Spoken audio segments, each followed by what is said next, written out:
Hey guys, it's Mr. Mini Painter and welcome to my channel. Today I'm going to show you how I painted Nazthák, an orc captain which came with the Shadow of Rudar as a boxed set. He's an orc captain, quite a strong orc actually. I think he's got like 3 might points or something like that. And I'm going to show you how I painted him. So let's get to painting.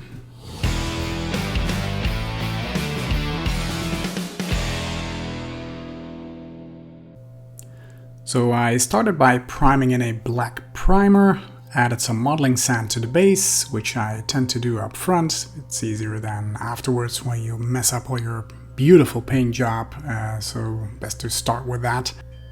Now we're gonna start by painting his face, this orc flesh, and there's a lot of ways to go about that, but I try and stay as close to the box art as possible by using some XV88 as a base layer. We're going for this brown orcish skin.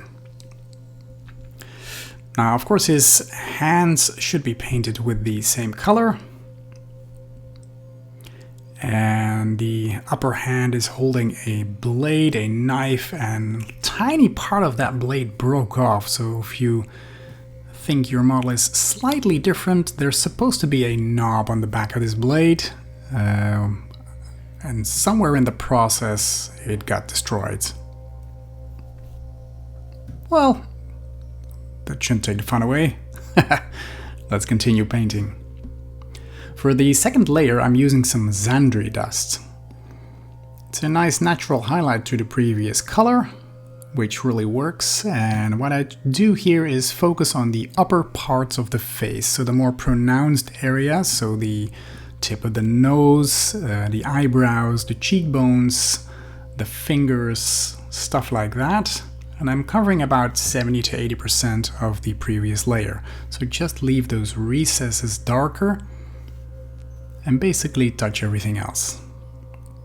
Now this video was requested by one of the followers on my channel, so Andrew, if you're watching, this one's especially for you, and of course the rest of the world. If you have any kind of requests on the Lord of the Rings miniature game or any of the other games I'm putting on my channel, please let me know and I'll consider painting it if I have the model. So next step is I'm washing the face with some Seraphim Sepia. You could use Agrax Earthshade probably, but I think it's a bit too dark and this is more of a warmer tone, so I prefer this. If you're using, for example, this Agrax Earthshade, thin it down just a little bit so it doesn't get too strong. Now next we're gonna add some tiny details to the lip. And for that I'm using some Bugmans Glow to add a little pink to this lower lip and a tiny bit to the top, which is not really showing, so be careful there. And as you can see, I left the eye sockets and the teeth, the inside of the mouth, black. We're going to be painting that later on. Now with some palette witch flesh, I'm painting in the teeth in his mouth.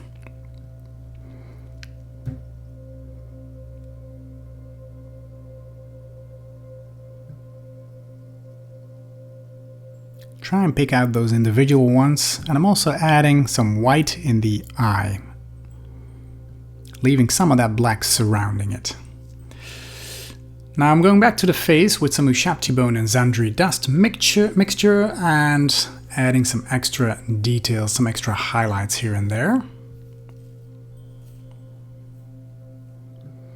I'm also using this color, this highlight, to paint around the mouth. On the hands I'm painting in some knuckles, some tiny details. You can put fingernails on there if you want.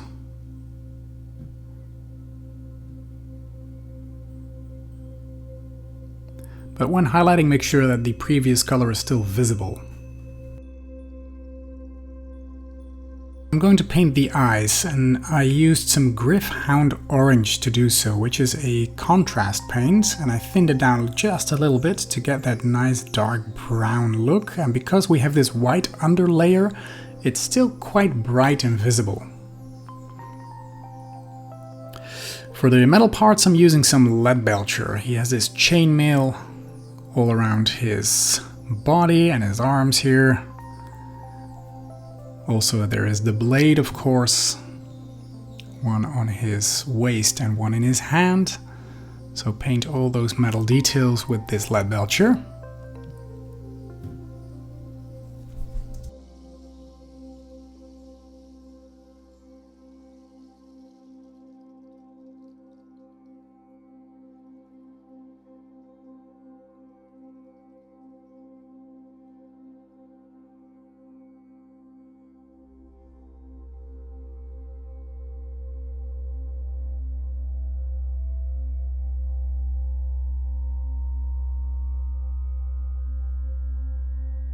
He is carrying this helmet of a fallen warrior, and I'm using some granite steel to add a tiny blue effect. If you do not have this, it's not a big deal. Just take your lead belcher you used before and add a tiny bit of blue into it to reach the same effect.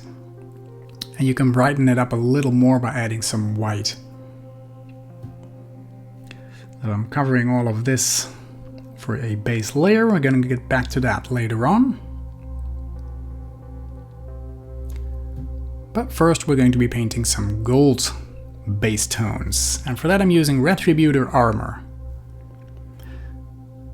I'm putting that on the blade here.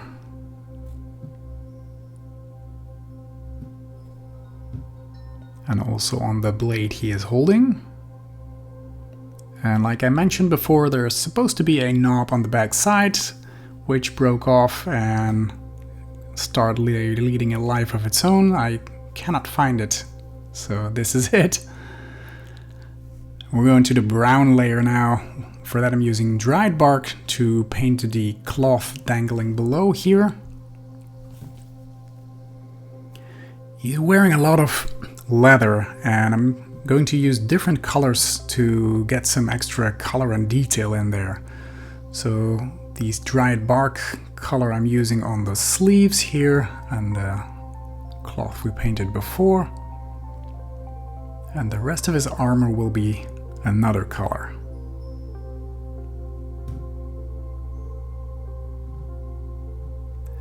And the second brown I'm using is rhinox hide, and that I'm using on this piece of cloth dangling here, or leather. It's not cloth, I think. Well, it could be. Just to get a different kind of brown in here.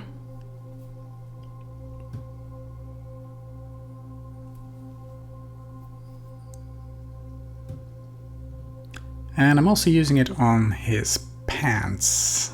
Now one of his legs has this metal armor.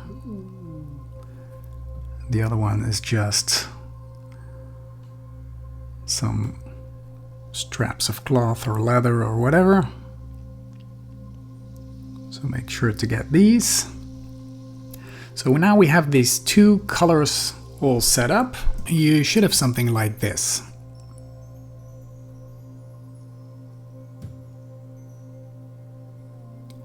Now a third brown will be Doomble brown. And I'm painting all these straps and the bag that he is carrying the helmet in.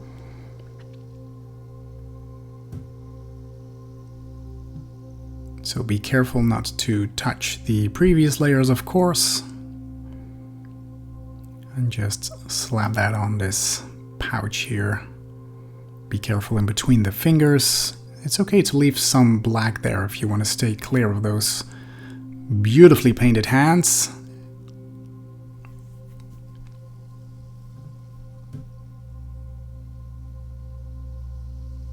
Now the strap goes all the way over his shoulder here and to his back.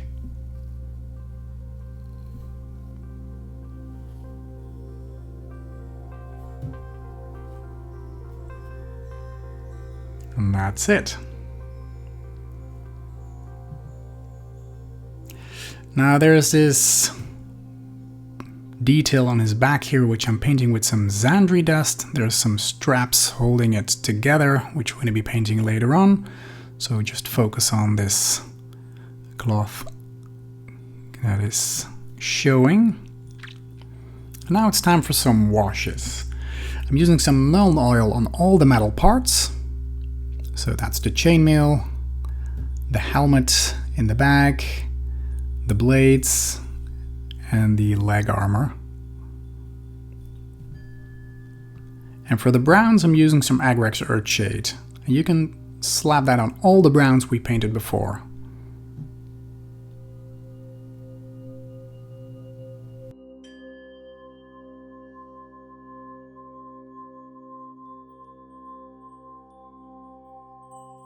Now it's time for some blacks.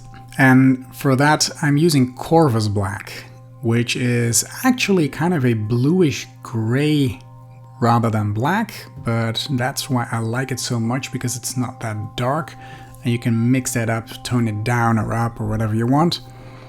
It's a fun detail, because you are painting black, but it's kind of bright, kind of like it's reflecting some light. I'm using that on the straps, on the hood, on the boots, and I'm highlighting that with some ashen gray, just to get those creases and folds in there. Add some tiny details, give it some edge highlight around the opening of the hood, and follow those lines here. Do the same on the boots, and you can give those belts an edge highlight. Those straps here.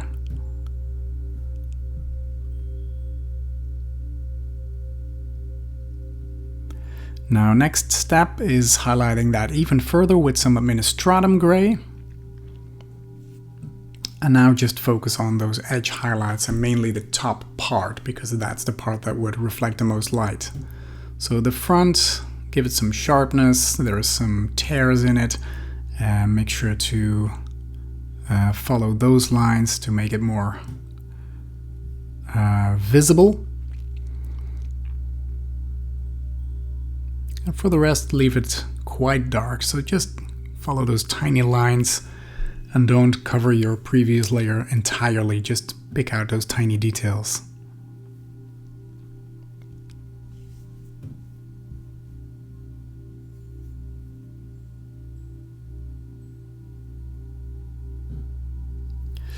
Now, with a mixture of Steel Legion Drab and dried bark, we're highlighting the dried bark parts. So that's the cloth below and the lower part of the sleeves.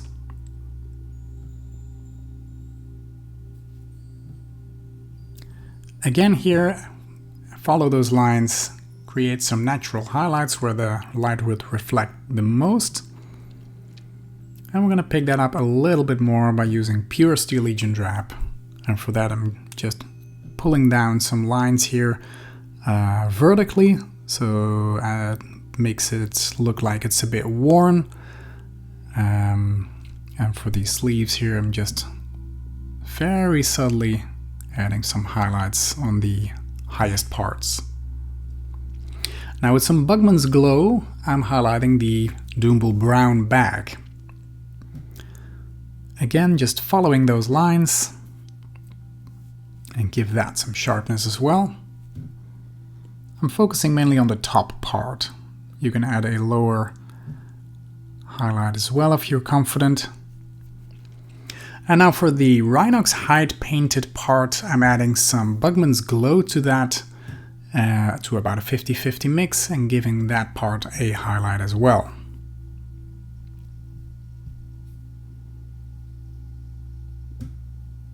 It gives it that leathery look by adding some of those red tones. And makes it look a bit worn.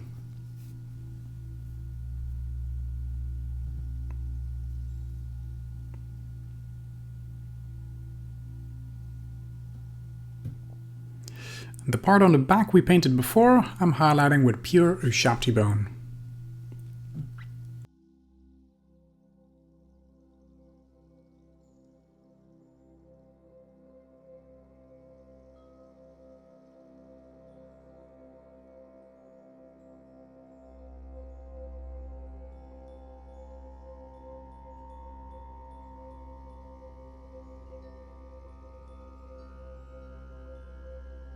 And now it's time for the cloak.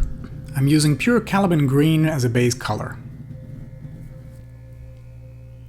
He's got that nice armour sign on his back, so he probably stole this of a dead Arnorian soldier.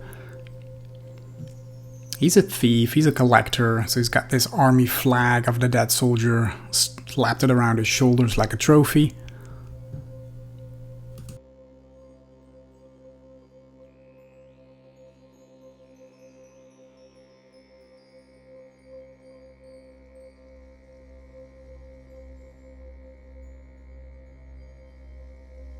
Now once we get those base colors in, we're going to highlight that by adding some Warboss green to the mix. I'm following the lines again to create some natural highlights. The parts that would catch the most light can be nice and bright, so for me the bottom part and all those upper parts in a fold are brighter than the rest, so the inside remains darker with the pure Caliban green. And for a second highlight I'm using pure Warboss green. Just some fine edge highlighting and make sure to get a nice gradient in there. So don't cover up your complete previous step, but just focus on the very tips, the very edges. The top parts here on the shoulder, for example, would be brighter than the bottom part. There is this knot here that can add some detail too. We've got some nice highlights here. Now it's time for that armour sign on his back. And for that I'm using pure Administratum Grey first, which is kind of dark, but we're going to highlight that, but it's very difficult to paint a bright or even close to white color on some other layer you painted before. White is the most difficult color to paint in my experience, so I usually start with a gray tone and pick it up from there. So you might have to go over it like 2, maybe even 3 times. For me this works. So I'm following all those lines, they are quite visible, and if you're having difficulty holding your brush like this, you can hold your brush sideways if you want and just go over it because the lines are thick enough to do so, but be careful with those folds in the cloak because that's the part where it gets tricky.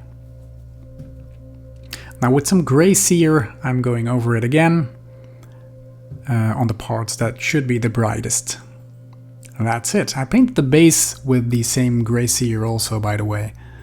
Now with some Scaven Blight Dinge, I am picking up some tiny details over here on the boots, just to give it some dirtiness, and highlight that with some Administratum Grey. Just a tiny edge highlight on the tip of those boots.